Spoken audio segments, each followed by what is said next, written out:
It has been a dramatic first 3 days of the 19th staging of the World Athletics Championships in Budapest, Hungary.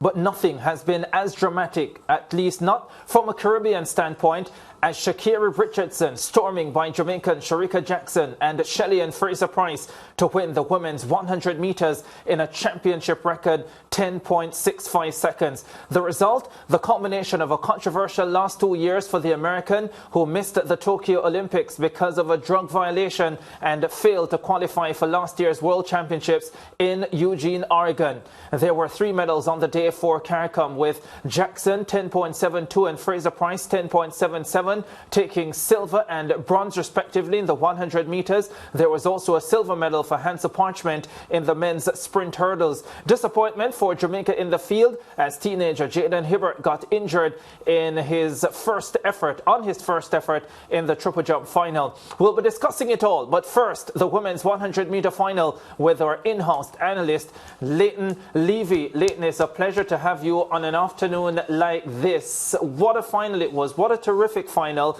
and what a terrific performance from Sha'Carri Richardson. I want to get your initial thoughts. Outstanding. Look, it was just last year that Shelly-Ann Fraser-Pryce set a brand new championship record of 10.67. Who knew that it wouldn't last more than a year? 10.65 in that very talented field, because when you look at the field, Talu has gone 10.75 multiple times this season. Sha'Carri 10.71, Shericka ran 10.65 at the national championships in Jamaica in July. It's a quality field, and given the fact that she got an outside lane, which I think actually gave her an advantage in certain respects. But when you look in the middle of the field, where three of the fastest women of all time, and to come through late, as she's done all season, and win in that kind of pressure situation. Now, many people question her championship medal. She proved today that that's not an issue anymore. 10.65, beating the best in the world, one of the greatest female sprinters of all time in Shelly-Ann Fraser-Pryce, who admittedly is not in the best of form this season. But the fact is, 10.77 suggests that Shelly-Ann Fraser-Pryce gave her best on the day, and it still wasn't good enough to win. Yeah, let's have a conversation, because we've all watched Sha'Carri very closely this year. We've had conversations on this show, Leighton, where we have said she looks a more mature figure in 2023. And I think that has come out in a number of instances this year that has led up to this moment, as I pointed out at the top of the show. One of those moments that I find instructive, number one, and it's not just Sha'Carri who I think has grown. I think her entire team has grown as well, and has made some very good and important decisions for her in 2023. Now, decision number one, Leighton, was when they decided not to come to Kingston and run at the Racers Grand Prix. My information tells me that decision was made because they did not want to come into a potentially volatile environment. And yes, she might have come to Kingston and won. She may have lost. You never know what could have happened.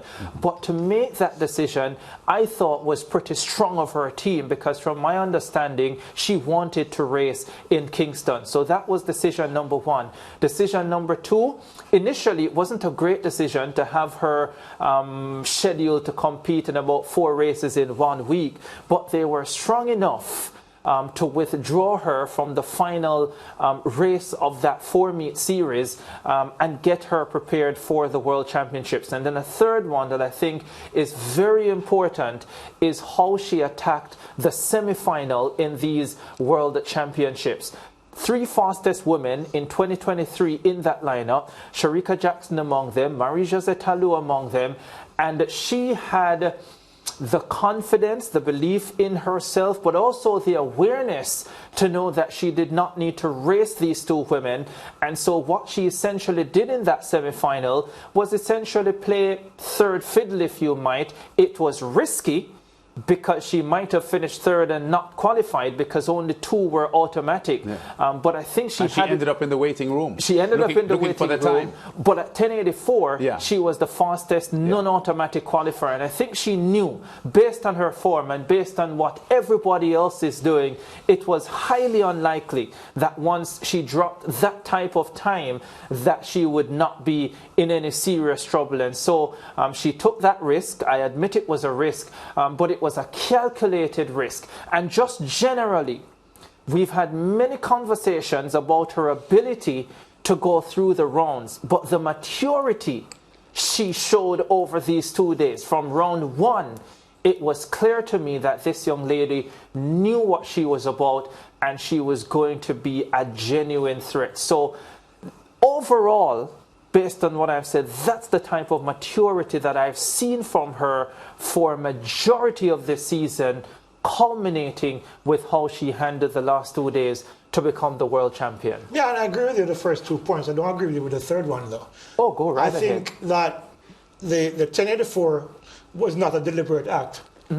I think she sat in the blocks, she got caught in the blocks, and she managed to recover. You never take that risk of not being one of the two, because you don't know exactly how fast that time is going to be until you see it flash on the board. As we saw with Swoboda and, of course, with Dean Asher-Smith, they had to wait on pins and needles to see if they would get through to the final. They eventually did. Yes. I don't think Sha'Carri took that chance. I think it worked out in her favour, but I think it was... She just genuinely had a bad start. Yeah, she had a bad start and she had to recover. But once she got back to the field, and it was a little bit too late for her to get past Talou or Shericka. Well, So I actually don't agree with that, Leighton, and this is why I think there was a part of it that was deliberate, because when she got back to the field, she did not race them in the last 15 meters. When she got close to Shericka and Talou, you will realize that she also shut down at a point when she could have continued running and gotten into the top 2. And so from that standpoint, I felt that there was a certain level of maturity about that we've not necessarily seen from her in the past.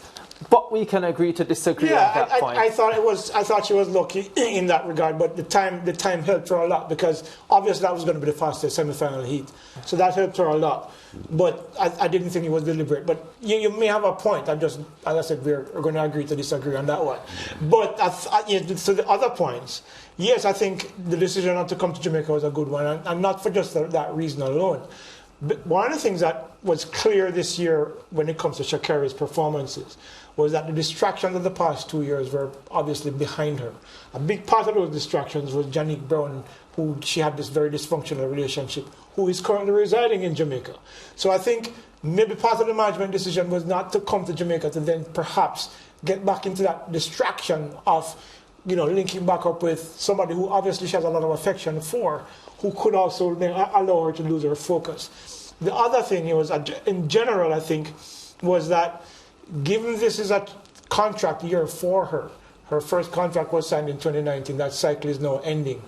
I think the reality has dawned upon her and her management that she had to perform this year to be able to then maintain that, maybe even extend that contract with Nike, because she hasn't done anything in the previous 2 years. Remember, she didn't get to the Olympics in 2020, and all those incentives she would have lost in her contract.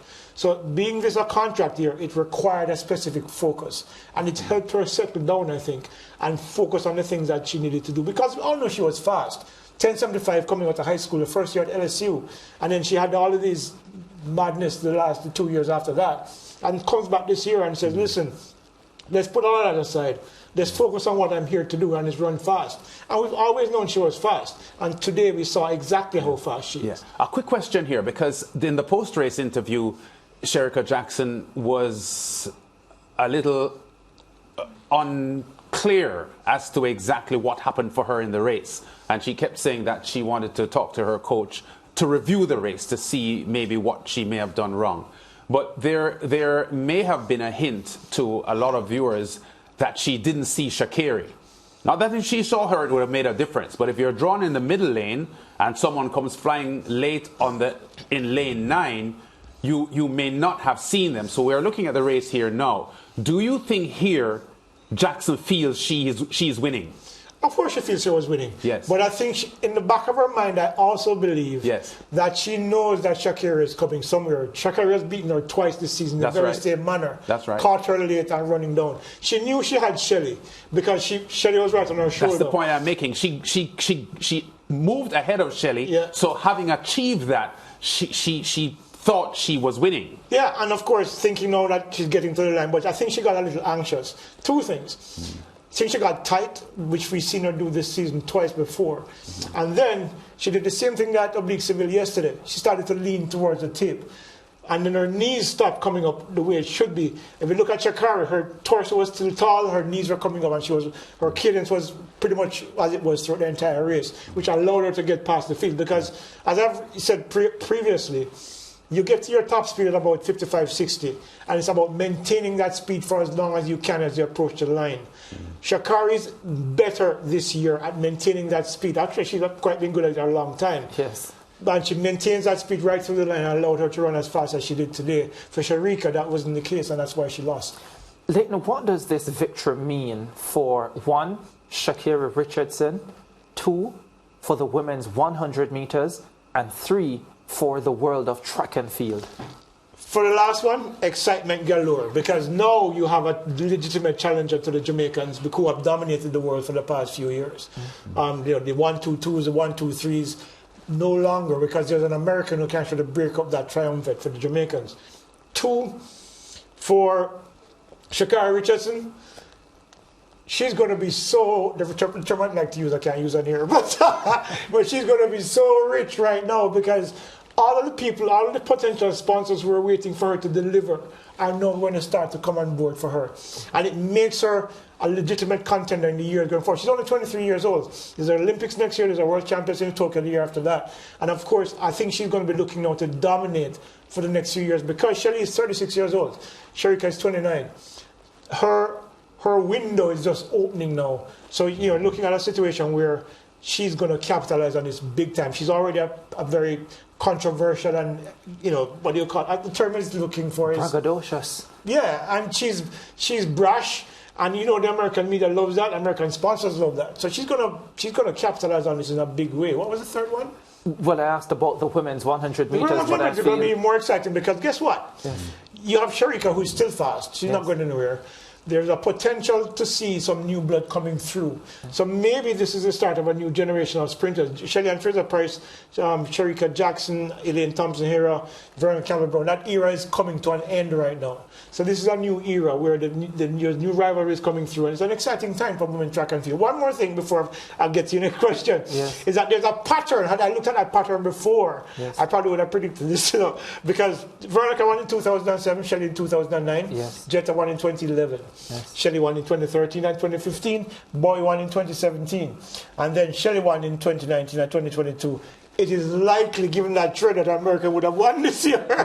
So it's 2-2-1. Every 3 cycles they win. Every 3 cycles they win. I have this one for you. So we've spoken about Florence Griffith Joyner's world record of 10.49. Elaine Thompson-Herah has gone 10.54. We've seen Shelly at 10.60. Shericka went 10.65 this year. Now we see this 23-year-old Sha'Carri Richardson going 10.65 in the World Championship final in a minus 0.2 wind. 1.5, that's about a 10.57. Is she the one to challenge the world record, or do we now have several women, or at least 2 women, who are world record capable in the 100 meters? I think so. It could have been 3, but now we have 2. Shericka Jackson and, of course, Sha'Carri Richardson. My information was that Shelly was doing some remarkable times in training. So you're not thinking Elaine Thompson-Herah will get back there? Only if she makes significant changes in what she's currently doing. I don't see it happening unless she makes those tough decisions. One of them, I think, is happening already with Shaniki Goldberg now being her coach. Osborne, sorry, being her coach now. So maybe that's a start of a new phase for her. But the world record, look, Sha'Carri Richardson is only 23. And as I said before, this was a 1.5 wind. That's a 10.57. So you potentially have better. Maybe potentially you're looking at 2 women right now, because Shelly's knee, I don't know if that problem is going to go away. So you're looking at 2 women who legitimately, I think, have a crack at the world record. Whether or not they'll be capable of doing it in the next couple of years, we'll see. But I think based on what we've seen from Sha'Carri Richardson this season, she ran 10.55 wind earlier in the season, 10.57 earlier this season. Maybe she's the one who's going to break it now, because the opportunity that I think Elaine Thompson had last couple of years ago, I think that might have passed her now, because she's 31 and we don't know what's going to happen for the next couple of years.